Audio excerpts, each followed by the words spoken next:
Fala galerinha, beleza? Então, nós vamos continuar na nossa aula agora, nós vamos falar sobre a diferença entre conjuntos. Então, vamos nessa. Então, pessoal, da mesma forma como a gente pode fazer, por exemplo, 4 menos 2. E aí, mais uma vez, eu vou pedindo desculpas pela letra, que ela não fica uma letra bonita, porque eu uso direto o mousepad do notebook, né? Infelizmente, a gente não detém recursos suficientes para comprar equipamento mais aprimorado. Então, nós vamos fazendo meio que na marra. Então, quando eu faço 4 menos 2, o que me sobra? Me sobra 2. Em relação aos conjuntos, é a mesma coisa. Eu vou pegar um conjunto e subtrair o outro. É só isso. Então, por exemplo, essa informação que eu tenho aqui embaixo, ó, eu tenho o conjunto A menos o conjunto B. Ou seja, eu vou pegar os elementos do conjunto A e subtrair os elementos do conjunto B. É isso que diz essa informação matematicamente. Então, ó, conjunto A menos o conjunto B, ou eu posso falar também a diferença de A com B, é igual a um elemento que pertence, tal que esse elemento pertence ao conjunto A e não pertence ao conjunto B. Ou seja, ele não pode pertencer ao conjunto B porque eu já estou tirando esse elemento dali. Tá certo? Vamos ver aqui o exemplo vamos ver esses casos particulares e depois a gente vê o exemplo para ficar mais prático. Então, temos 3 casos particulares. O primeiro caso particular é quando nós temos o A contido em B.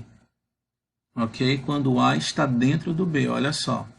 Então, quando o A está dentro do B, eu não tenho como fazer essa diferença. Eu não tenho como pegar os elementos do conjunto A e subtrair o B. Isso é impossível. Então, nós dizemos que esse conjunto, essa continha, né, de A menos B, o resultado é o conjunto vazio. Ok? Quando eu tenho conjuntos disjuntos, ou seja, eles não se cruzam, se eu tentar pegar o conjunto A menos o conjunto B, o resultado é o conjunto A. Por quê? O conjunto B não está tendo interseção com o conjunto A. Eles estão separados. Então, o que me sobra são só os elementos do conjunto A.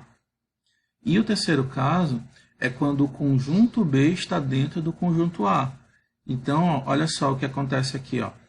Quando eu tenho esse tipo de caso, né, que o conjunto que o conjunto B está dentro do conjunto A, nós vamos ter uma particularidade bem interessante que vamos ver aqui embaixo.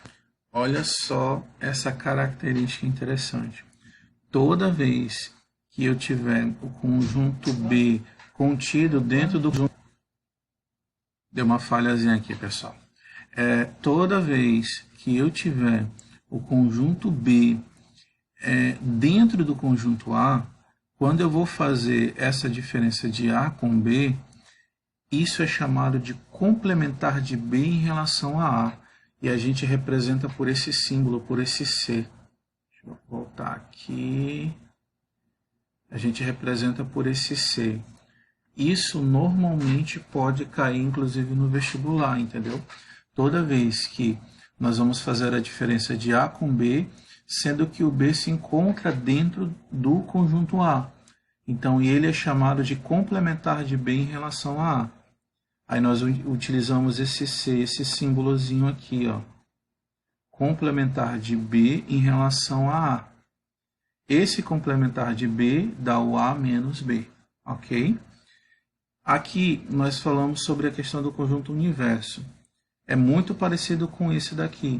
A diferença é que com o conjunto universo ele vai usar todos os elementos existentes. E quando nós fazemos o conjunto universo menos o conjunto A, esse resultado é chamado de A barra. Então, se vocês virem essa simbologia, significa que eu tenho o conjunto universo menos o conjunto A. Ok? Vamos ao exemplo para tentar ficar mais prático esse negócio, porque ele é um pouquinho complicado mesmo. Tá certo? Então, ó, eu tenho um conjunto A menos o conjunto B.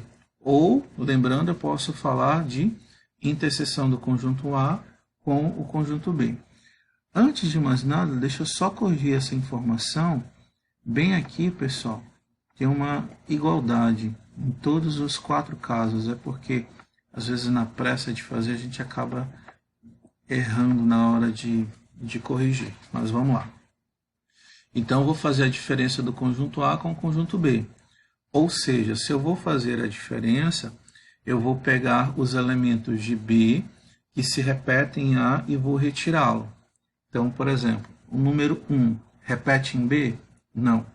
O número 2 repete em B? Sim. Não. Opa, não. O número 3 repete em B? O número 3 repete. O número 4 repete em B? Não. Ou melhor, repete também, né? Número 5 repete em B? Também repete. Ok? O 6, como não repete, a gente não trabalha com ele. Então, esses são os elementos de B que estão no conjunto A. Então, eu vou remover esses 3 elementos. O que me sobra? 1 e 2. Então, a diferença do conjunto A com o conjunto B são os elementos 1 e 2. Ok? Vê que não é complicado, pessoal? É bem simplesinho. Então, ó, A menos o conjunto C. Aí eu olho o conjunto A, vou lá no conjunto C. Ó. Pego os elementos que se repetem. Ó. 2 está aqui e 3 também está aqui. Percebam que todo o conjunto C está dentro do conjunto A. Aí, quais são os elementos que me sobram? Me sobraram 1, está aqui. Me sobraram 4, está aqui. E me sobraram os elementos 5, está aqui. Agora, esse caso, ele entra na parte do complementar. Por quê, gente? Percebam que todo o conjunto C está dentro do conjunto A. Então, quando eu faço a diferença do conjunto A com o conjunto C, eu vou ter o complementar de C em relação ao conjunto A, porque todo o conjunto C está dentro do conjunto A. Então, esse aqui é o exemplo bem prático aqui dessa parte do complementar. Perceberam? Então, toda vez que aparecer essa simbologia, esse Czinho, tá? Esse C maiorzão aqui, significa complementar de um conjunto em relação ao outro. Ou seja, eu tenho um conjunto todo dentro do conjunto que eu quero subtrair, que eu quero tirar dele. Ok? Olha esse outro exemplo. Agora eu vou fazer o conjunto B menos o conjunto A. Então, eu vou pegar o conjunto B e do conjunto B subtrair o conjunto A. Então, eu olho, 1 eu tenho aqui? Não. Então, não posso subtrair. 2 eu tenho aqui? Não. Então, não posso subtrair. 3 eu tenho aqui? Tenho. Então, eu vou subtrair o 3. 4 eu tenho aqui? Também tenho. Então, eu vou subtrair o 4. 5 eu tenho também? Então, vou subtrair o 5. Então, o que me sobra do conjunto B? Sobra apenas o elemento 6. Então, quando eu faço B menos A, sobra apenas o elemento 6. Ok, pessoal? Vocês perceberam como é fácil? Você só precisa prestar atenção, revisar o conteúdo. Revisem, porque vocês vão conseguir fazer. Matemática, pessoal, é treino, é prática. Depende de vocês também treinarem, de vocês praticarem. O professor, ele é um mero ajudante na sua jornada. Você precisa buscar ler e reler para poder chegar no resultado, tá certo? Olha só, aqui embaixo você tem esses exercícios para fazer e lembrando, o espaço que vocês têm aqui já é o suficiente para resolver, tá bom? Então vocês resolvam aqui dentro mesmo da apostila.